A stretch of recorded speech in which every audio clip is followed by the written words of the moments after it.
the state of Israel is almost seen as a pariah state in that neighborhood, and that the only friend they have, real friend if you may, is the United States of America.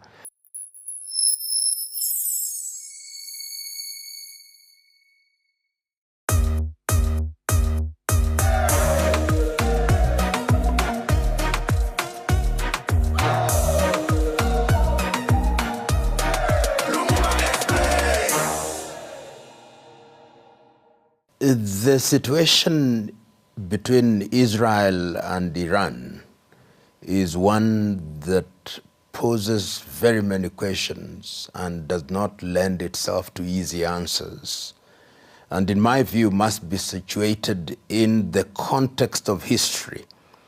If you look at Iran, the Iran that we know now, we've got to go back to the 1920s when the Reza Pahlavi family became the dominating dynasty, until the Reza Pahlavi was removed in 1941 by the Allied powers, the British and the Soviet Union, for being not willing to do their bidding.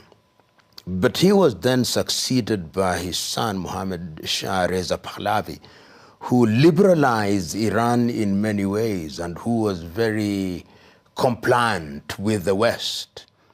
And of course, that then led to the emergence of the Ayatollahs, and culminating in the 1979 emergence of the Ayatollahs and the abolition of the Pahlavi dynasty. And something begins to happen at that time, because the Ayatollahs come in with a theocratic regime which clearly states that they do not recognize the state of Israel, and that in fact the state of Israel must be wiped off the surface of the earth. And they say that this Zionist regime must actually go. So that is the official stated position of the Iran regime, or the Tehran regime. And the fact that then they started enriching uranium, almost reaching weapon-grade enrichment, then raised alarm, particularly in the United States of America and in Israel. And the argument that is being put forth by the Netanyahu regime is that they have credible evidence, or that they had credible evidence, that the Iranians had crossed the red line in terms of enrichment, and that they cannot allow the regime to have a nuclear weapon. It is instructive that at the time when the attack on Iran took place, there was a diplomatic effort, or there were diplomatic efforts which were being mediated in Saudi Arabia and within that particular environment, with a view to convincing the Iranians that they ought not to use the uranium for non-peaceful purposes. And to the casual observers, like all of us, we thought that they were going on very well. At least when you listen to the President of the United States of America, one took the view that the negotiations would give birth to a result which would be acceptable to all, and the International Atomic Energy was supervising.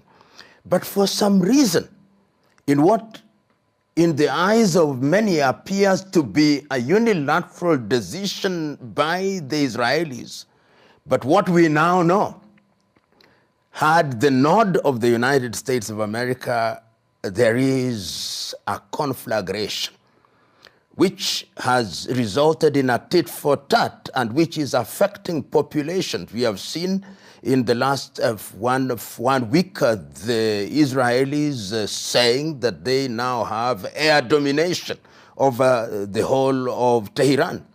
We have seen the use of hypersonic missiles which have hit Tel Aviv and have hit Haifa. And for the first time, we see a disruption of normal life in Israel, which had not taken place during the conflict in Gaza, and even when the Houthis were launching their ballistic missiles from Yemen. The question is, should the world be worried? Yes, the world should be worried. The world should be worried because there is a powder keg. What one fears is that if indeed you are to hit some of the bunkers where the enriched uranium is stored, what would be the impact in terms of the pollution that would take place? Who else will be drawn into the conflict? Remember that the Tehran regime has a satellite or what one would call client organization that work with it or work for it. You talk about the Houthis, and that is in Yemen. You talk about the Hezbollah in Syria and in Lebanon. What will they do? And one can also not discount what is being heard in the grapevine, that the North Koreans have said, we are ready to help. The Chinese are also said to be said, we are ready to help, even if it is in a subterranean manner. And the United States of America thus far has not entered into the conflict directly, but we know that their military assets are moving closer and closer to the theater of war. So if those are the early signs of a war that is big, of course, I'm one who is slow to use the term world war, but there are those who are already saying that these are the early signs of a third world war. But I would be much more hesitant because one can see that there are voices in different parts of the world that are calling on Israel and calling on Iran to step back and ask themselves what value is going to be achieved if the conflagration continues in the manner that it is. But as the saying goes, the jury is still out, there is a tit for tat, and there are internal contradictions, both in Israel and in Iran. In Iran, there are segments of the population who are anti the theocratic regime of the Ayatollahs, and they possibly think that this is an opportunity for regime change. Within Israel, there are those who are fatigued that there is little economic activity that is taking place in different parts of Israel. We know that Ben Gurion Airport in Tel Aviv is almost out of commission or is under constant danger. A number of airlines are no longer flying to Tel Aviv. So all these factors conjoined is sending an unequivocal message to the players that diplomacy should be given its pride of place. As to whether that will happen is another debate.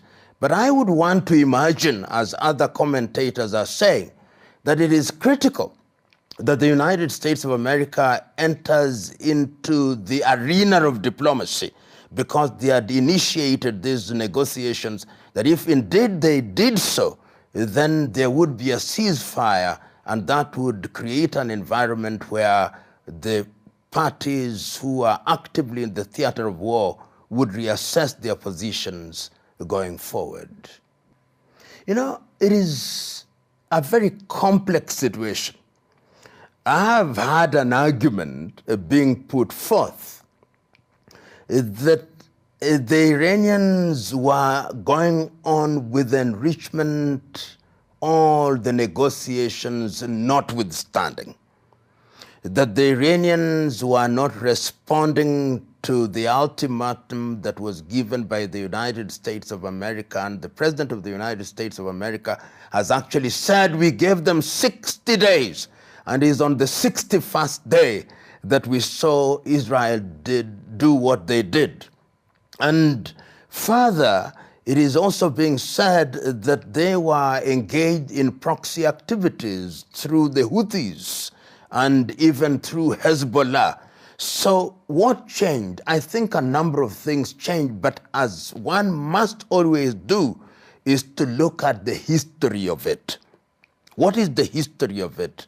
That there are geopolitical reasons why the United States of America, which until a few years ago has been the hegemon, would want to ensure that it does not lose its foothold in that region, and that they would not allow a regime which they consider to be rogue in Tehran to have a military that has in its arsenal a nuclear device.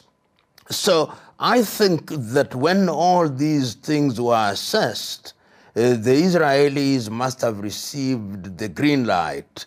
You go and test the waters.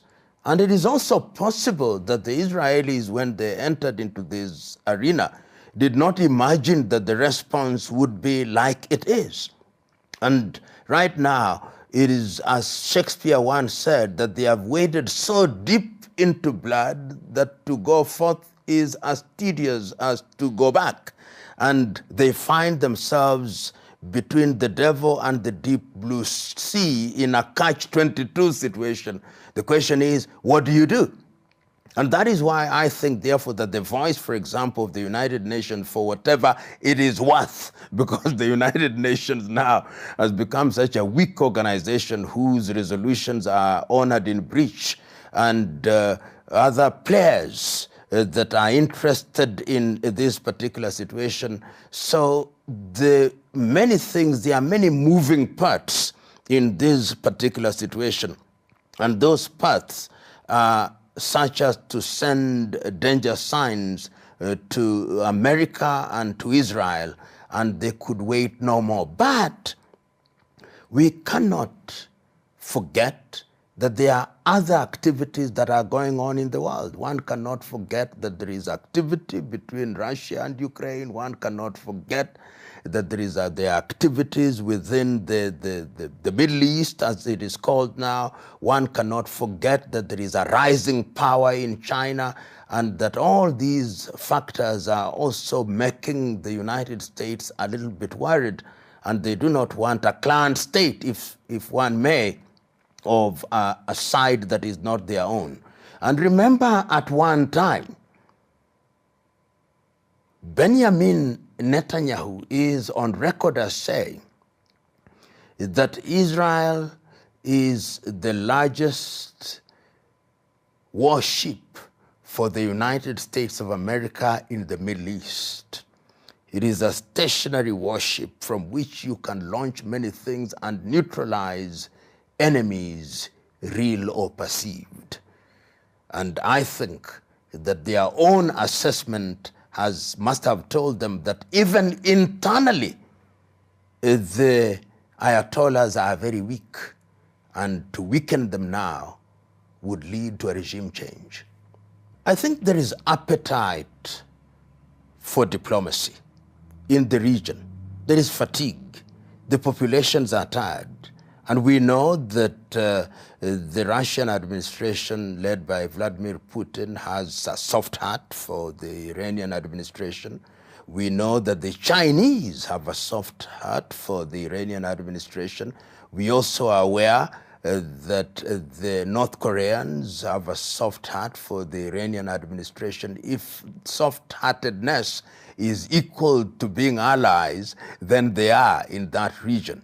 But we also know, on the other hand, that the state of Israel is almost seen as a pariah state in that neighborhood, and that the only friend they have, real friend, if you may, is the United States of America. Because even Europe has been sending very clear messages to Europe, particularly the Portuguese have spoken, the Spaniards have spoken, the French not as loudly as they should. The Germans have historical baggages, so they can't speak about and against Israel. And they are sending one message: don't fight wars on too many fronts. You are fighting in Gaza, you are fighting the Houthis, you are fighting Hezbollah in Lebanon, you are fighting everybody. You can't do this on too many fronts.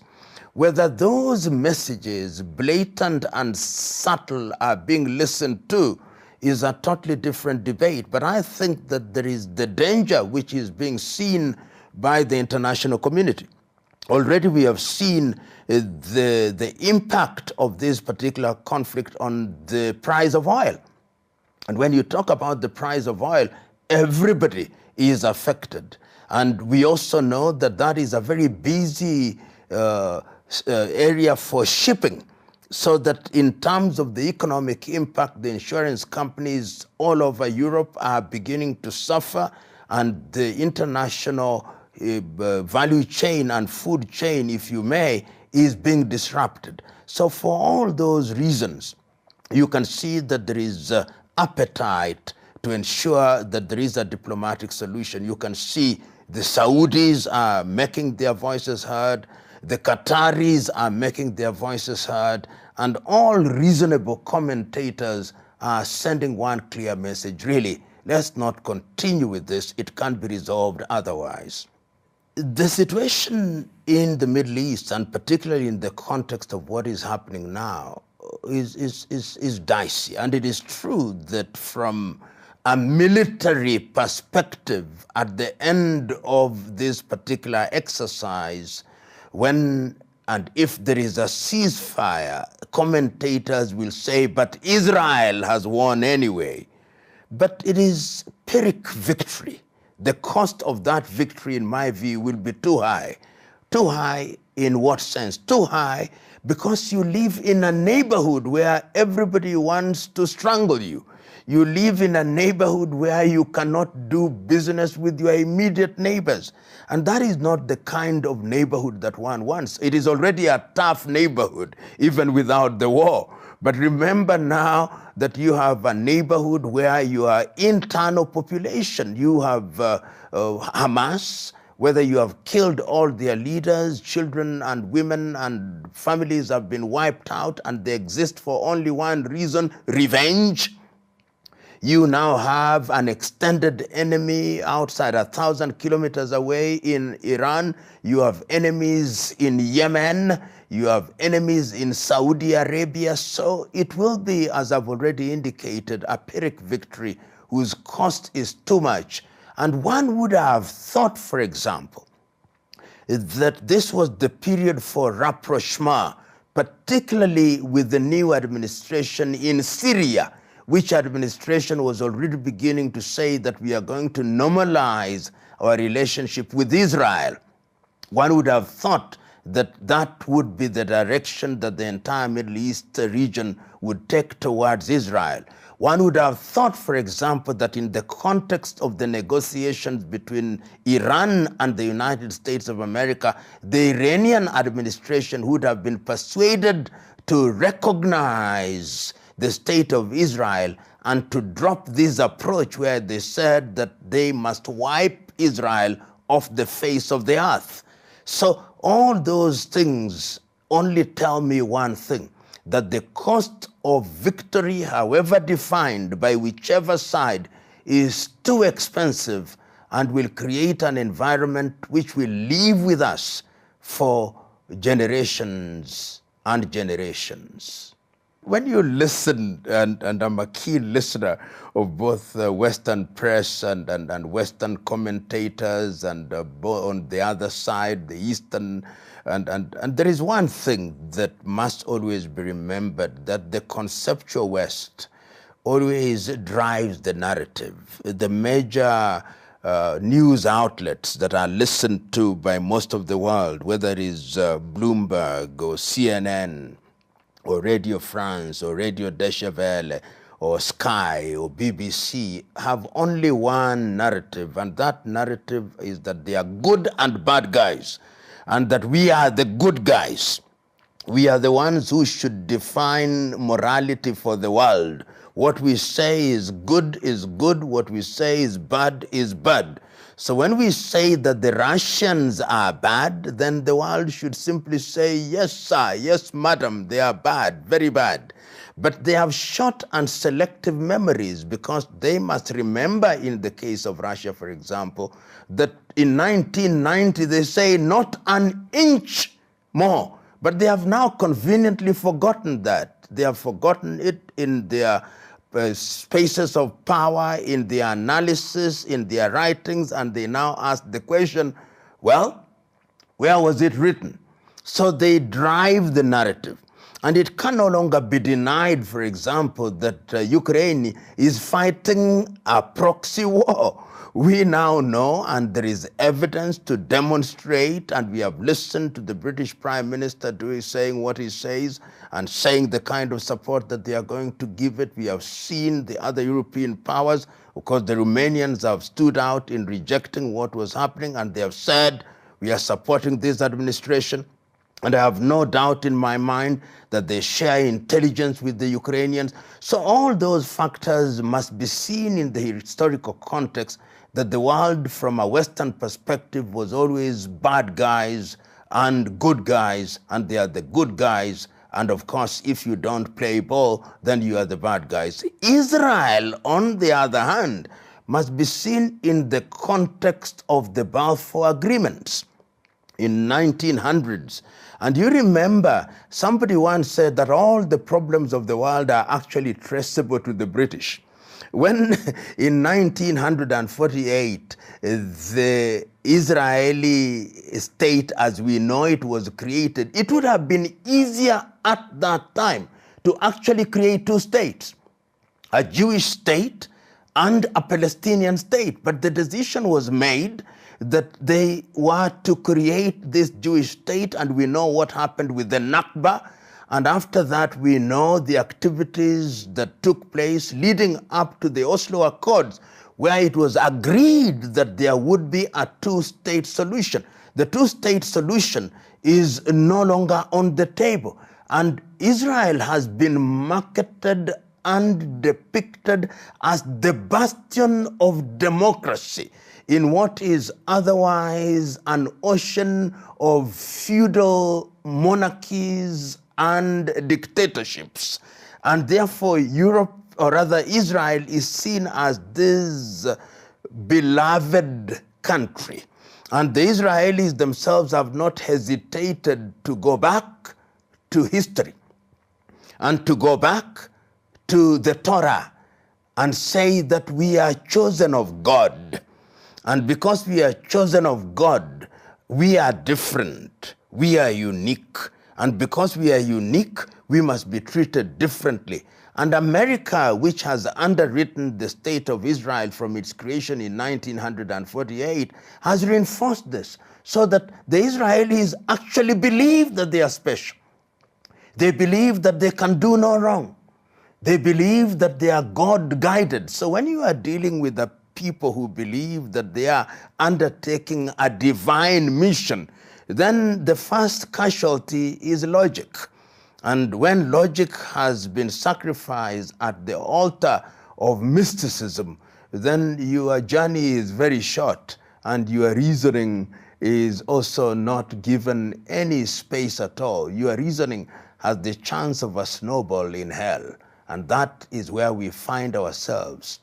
And lastly, you must also remember that we are dealing with a Western world whose power and influence is diminishing. Like it or not, it may take many years, but the global South is awake, and that global South is saying that the time is now for us to be heard, and heard clearly. The demography of the world is changing. Europe is becoming older and older population, and they are scared. They are scared. That is from a Western perspective. If you ask many Africans, many in the African continent, they are casting their lot with Vladimir Putin. They are saying that Putin is simply using the same thing that the Israelis do, because the Israelis gave birth to this concept of preemptive defense. It is exactly the same thing that Putin said. I'm defending our country preemptively, because if I don't, we will be attacked sooner rather than later. So the Israelis attacked Iran on the basis of preemptive defense. So, and Nelson Mandela put it very well at one time when he was confronted with this question. He says, these fellows, when they don't want you under your freedom fighter, they call you a terrorist. And yet, the truth is, all freedom fighters are labeled terrorists because the Western world long recognized if you want to kill a dog, you give it a bad name, then you proceed to kill it. So from where I sit, there is nothing that is happening that is bad from Russia. The only thing is we must agree. War is a bad thing. It is a bad thing because young men and women die. It is a bad thing because everybody suffers, both those who are wronged and those who have committed the wrong. So nobody really wants war. War is last resort. And if you ask any of these war generals, their preferred position is, let us never get to war. But don't listen too much. Let us not listen too much to Western analysts whose only agenda is defined by one thing. We are good, they are bad. And if we say they are bad, say yeah. And we say they are good, agree with us. That kind of approach has no place in the civilized world. You know, the Israeli conflict with Iran and the fact that there is a deafening silence from the West, and which is actually complicit, takes away their high moral stance that they had with regard to the war between Russia and Ukraine.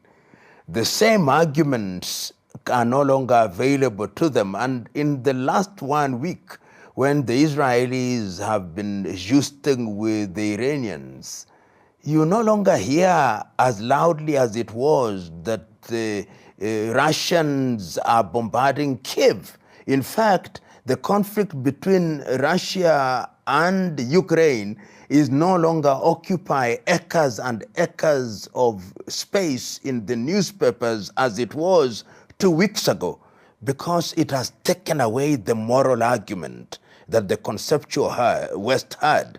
And that is why you can see now they are a little bit slow to judge, or even if they are doing so, they are not doing it as loudly and as boldly as they were doing, which is good. It is good because it is creating an environment where, in fact, all combatants, all parties who are involved in conflict can be brought to the negotiating table. It is a bad route to take, but I think it is the route that has been taken. And sometimes there is a storm before the lull. I hope and pray that this storm between Iran and Israel is the storm that will create a lull which will lead to peace, even if it is merely a modus vivendi where people live and let live without permanent peace. It will be good for the world to reassess and to reassess the institutions that were created after the World War II, to look at the UN Charter again, to look at the architecture of the United Nations again. I think for the first time since the World War II, all these institutions are being reassessed. The International Court of Justice, the International Criminal Court, all these are now under scrutiny, because it would appear to me that the 21st century and the conflicts that have arisen require different approaches going forward. We are fighting at a time where fights are not even, there are no men and women in boots on the ground. Drones have taken space. Ballistic missiles. How do you prosecute this war? How do you deal with it in the context of the instruments that we have, which were created after World War II? Many questions, begging many answers, and it will take bold people, bold leadership at the political level to arrive at the desired destination. The question as to what could happen if the Ayatollahs are removed is one that does not lend itself to easy answers. But there are things that tell us how dangerous and how confused it could be. Look at Libya post-Gaddafi. One would have thought that after Gaddafi, then Libya would be El Dorado, the land of gold. We now know and see the confusion. See Iraq after Saddam Hussein. One would have thought that after Saddam, you'd have a regime that responds to the West in the manner that the West wants. See Syria after Assad, and look at the situation. There may be stability in and around Damascus, but what about the rest of Syria?